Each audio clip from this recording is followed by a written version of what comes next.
Hello students and welcome to Pradeep sir classes has PSC. और आज जो chapter 29 the numerical king series में जो चैप्टर 29 अभी तक चल रहा था उसका एंड है। मतलब 74 75 खत्म हो जाएगा तब पूरा चैप्टर खत्म, 1 से लेकर 75 तक। और चैप्टर देखिए जो 30 नंबर का जो चैप्टर है वो चैप्टर 30 मतलब गॉसेस लॉ पर आधारित है वो चैप्टर भी कंप्लीट हो गया और यूनिट एंड डायमेंशन कंप्लीट हो गया, मतलब 1 number chapter. So 129 and 30 chapter, ये जो तीनों चैप्टर है पूरा खत्म। आप प्लेलिस्ट पर जाइए और देखिए, एक बढ़िया प्लेलिस्ट वहाँ पर है, वहाँ पर एक एक न्यूमेरिकल्स आप समझ जाएंगे शायद।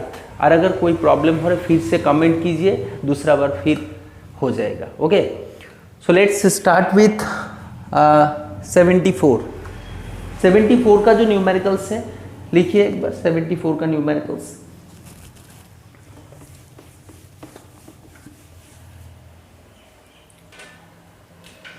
सो देखिए, two particles carrying charge minus and plus Q है and having equal masses small m are fixed at the end of a light rod of length a, okay, to form a dipole and the dipole is clamped dipole. so negative charge है और एक positive charge एक rod पर है, rod, और rod का length क्या है a, the length of the rod is a to form a dipole, di means two pole, okay. So mass of the charges are m and दोनों का ही मास सेम है, इक्वल मास है, okay. At the end of the light rod मतलब massless पकड़ना पड़ेगा इसको। ये जो है ना रॉड, ऐसे सोचिए, लाइट रॉड मतलब मासलेस पूरा, okay. The rod is clamped at an end and is placed in a uniform electric field with the axis of the dipole along the electric field, okay. The rod is slightly tilted and then released, okay, ठीक है। देखिए तब एक electric field है यहाँ पर, electric field uniform field है, okay. और ये जो डाइपोल है ना, डाइपोल को अलोंग एक्सिस की तरफ ऐसे क्लैम्प्ड कर दीजिए किसी एक पॉइंट पर, ठीक है। सोचिए यहाँ पर क्लैम्प्ड है, ठीक है। फिर थोड़ा सा टिल्ट कीजिए इसको, नेगेटिव चार्ज है पॉजिटिव चार्ज है, थोड़ा सा डी थीटा एंगल पर क्लैम्प्ड करके फिर हिला दीजिए इसको। फिर देखिए क्या होगा, एक ऑसिलेशन होगा। और ऑसिलेशन का टाइम पीरियड क्या होगा, टाइम पीरियड सोचिए, लेंथ जो है ना ये एक पेंडुलम है, सोचिए पेंडुलम, अगर पेंडुलम है तब टाइम पीरियड क्या होगा, 2π√L/g।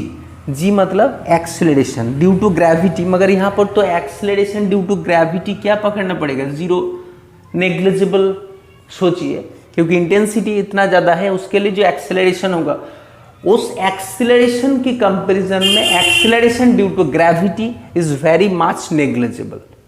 सो एक्सेलरेशन क्या होगा, वो देखिए क्या होगा, force equal to mass into acceleration. और यहाँ पर एक इलेक्ट्रिक फील्ड है, इसलिए जो चार्ज जो इलेक्ट्रिक फील्ड में है तब फोर्स हो रहा है QE, तब ये दोनों को इक्वल कर दीजिए। So electrostatic force is equal to QE and force equal to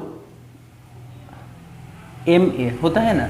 सो एक और दो को इक्वल करके एक्सेलरेशन क्या होगा वो निकाल लीजिए, QE/M, QE/A acceleration equal to QB/M।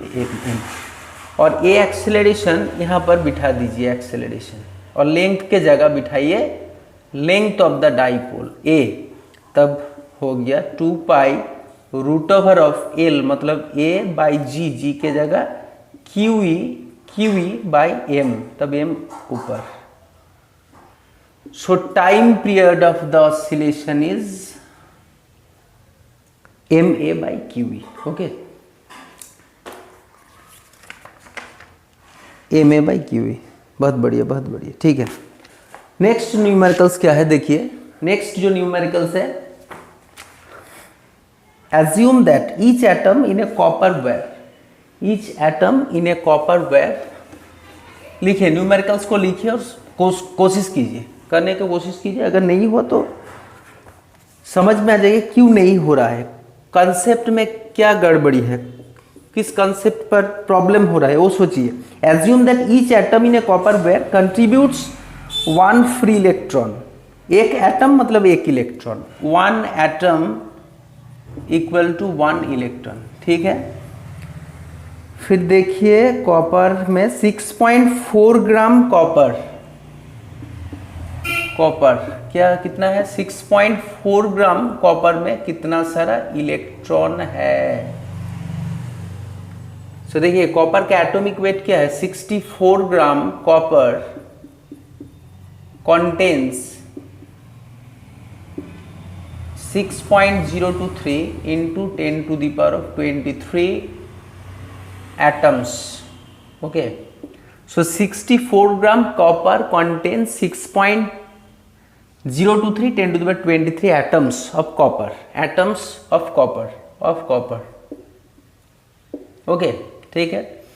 तब 6.4 ग्राम में कितना सारा कॉपर एटम है वो निकालिए। केमिस्ट्री में मूल कॉन्सेप्ट अगर क्लियर है आपको तो अब ये इक्वेशंस बहुत इजी लगेगा। सो दिस बाय 64 इंटू 6.4, फिर ए पॉइंट को हटा के यहाँ पर 10 लिख दीजिए, पॉइंट हट गया, फिर 64 कट गया और 6.023 इंटू 10 टू द पावर ये बन गया 22।